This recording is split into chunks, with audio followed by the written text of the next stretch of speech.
Yo, welcome back to another video, guys. This time we're designing a ghost type Pikachu, a very popular request by those on Instagram. Now compared to my dragon type Pikachu, the design process for this was a lot smoother. Overall, there wasn't too many hiccups, there wasn't too many indecisiveness on my part. You just saw the big claws that I put on it initially. I decided to get rid of it because I just felt like it was straying too far away from Pikachu, and it was too reminiscent of Heartless from Kingdom Hearts, so I settled on this design, which, to be honest, I feel like is actually one of my more ambitious designs compared to the other 5 that I've done so far. I think I pushed some boundaries a little bit more, but hopefully it still would remind you of Pikachu, and that people won't mistake it for a completely new Pokemon. You know, hopefully it looks like an actual type swap. Now personally, my favorite feature of this is the cheeks.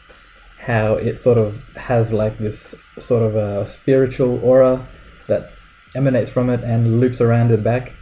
Now the Pokédex entry that I came up with for this states that this Pikachu stores the souls of lost travelers in its cheeks, which is sort of a nod to the original Pikachu storing electricity in his cheeks, obviously much darker.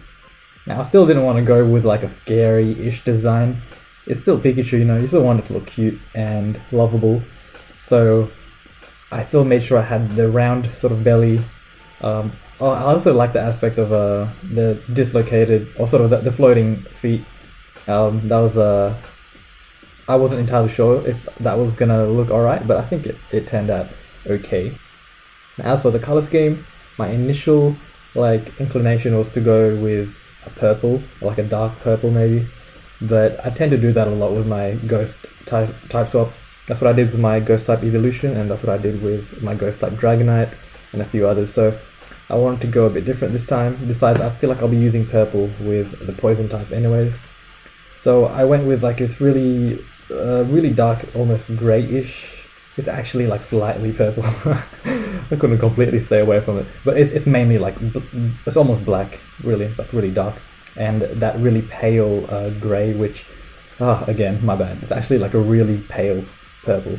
It's, yeah, on Photoshop I actually was on the purple like color range, so I guess I couldn't stay away from it after all. But anyways, I went with blue for the aura because I felt like it matches really well with those colors. Like I have those 2 muted colors and then a nice sort of colorful burst of like the spiritual energy or soul energy that's coming from its cheeks, and I decided to add it on the ends of its ear and tail. You'll see later on.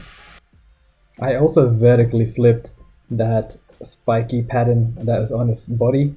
This way it looks more like an open jaw if you sort of try to look at it from the one on his head and the one on his body, and I felt like that was more of a ghosty feel, or more ominous feel anyways. But yeah, here's the final one. Really hope you guys like it. I'm going to be doing either steel or dark type next. I'm going to do a poll on Instagram. Come check it out. See you guys next time.